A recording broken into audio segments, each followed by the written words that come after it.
Telangana assembly సమావేశాల్లో CM Revanth Reddy మాట్లాడుతున్నారు. ఇప్పుడు లైవ్ చూద్దాం.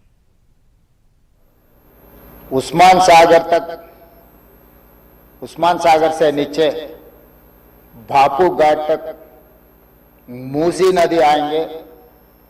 हिमायत सागर के ऊपर ईसा नदी है, वो नदी आके बापू घाट में, ये दो नदियों का संगम, इसीलिए बापू घाट वहां बनाए।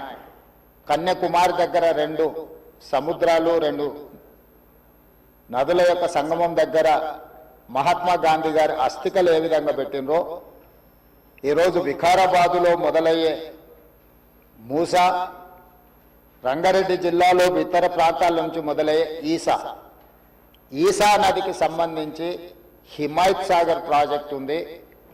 మూసీ నదికి సంబంధించి ఉస్మాన్ సాగర్ ప్రాజెక్ట్ ఉంది, అంటే గండిపేట ప్రాజెక్ట్. ఈ రెండు నదులు వచ్చి లంగర్ హౌస్ దగ్గర ఏదైతే బాపు ఘాట్ ఉందో అక్కడ ఈ రెండు నదులు కలుస్తాయి.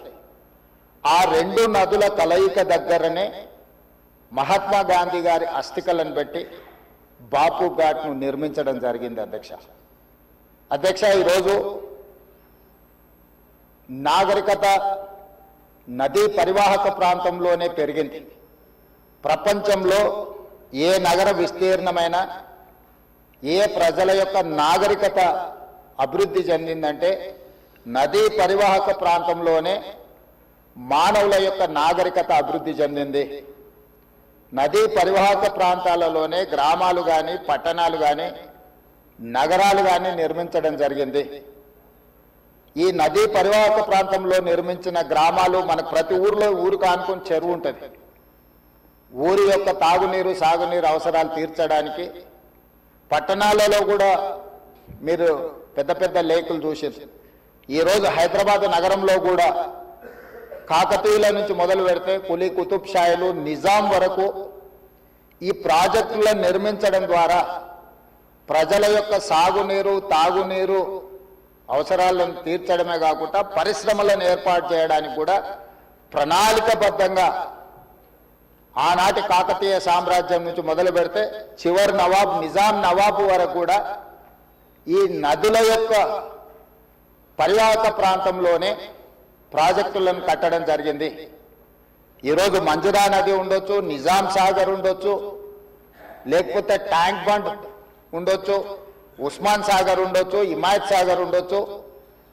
వరదలను నియంత్రించాలి.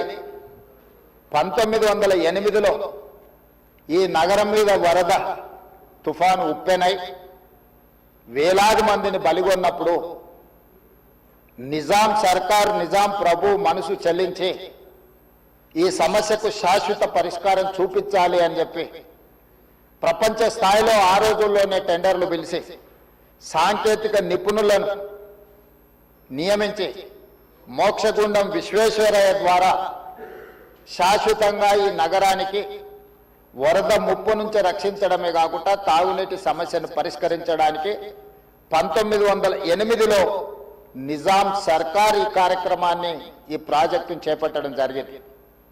1921-22కు ఉస్మాన్ సాగర్, హిమాయత్ సాగర్ ప్రాజెక్టులను నిర్మించి ఈ రోజుకు 105 సంవత్సరాలైన ఈ పట్టణం నగరం మహానగరంగా విస్తరించిన 105 సంవత్సరాల క్రితం నిజాం ప్రభు నిర్మించిన ఉస్మాన్ సాగర్, హిమాయత్ సాగరే హైదరాబాదు ప్రజల యొక్క దాహార్తిని, ప్రజలకు పాపులర్గా గండిపేట నీళ్ళు అని తెలుసు. హైదరాబాద్కి ఎవరైనా వచ్చి కొంచెం హుషారైతే గండిపేట నీళ్ళు అడ్డట్టున్నాయని అంటుంటారు మనోళ్ళు పెద్దలు. అంటే గండిపేట నీళ్ళలో వికారాబాద్ నుంచి వచ్చే నీళ్ళల్లో ఒక గొప్ప మహత్వం ఉంది. వికారాబాద్ అడవి ఏదో పిచ్చి మొక్కలతో మొలిచిన అడవి కాదు అధ్యక్ష, వనమూలికలతో కూడుకున్న అడవి. వఖారాబాద్ కా హవా లాఖోं का దవా, అంతేనా అధ్యక్ష? లాఖో మరీదోం కా దవా. టీబీ వచ్చిన వాళ్ళని తీసుకెళ్లి వికారాబాదులో వదిలేస్తే అక్కడ 3 నెలలు ఉంటే నేచరే వాళ్ళని క్యూర్ చేసే విధంగా, అంటే నిజాం వికారాబాద్ అడవులను పిచ్చి మొక్కలతో కాకుండా వనమూలికలతో కూడుకున్న చెట్లను నాటి వాటిని పెంచడం వల్ల వికారాబాద్లో టెంపరేచర్స్ తక్కువ ఉంటాయి అధ్యక్ష. హైదరాబాద్లో ఈ చుట్టుముట్టుతుండే టెంపరేచర్ కంటే 2-3 డిగ్రీలు వికారాబాద్ అనంతగిరి కొండల్లో టెంపరేచర్ తక్కువ ఉంటుంది. అక్కడ గాలి, అక్కడి నీరు చాలా గొప్ప వనమూలికలతో కూడుకున్నది.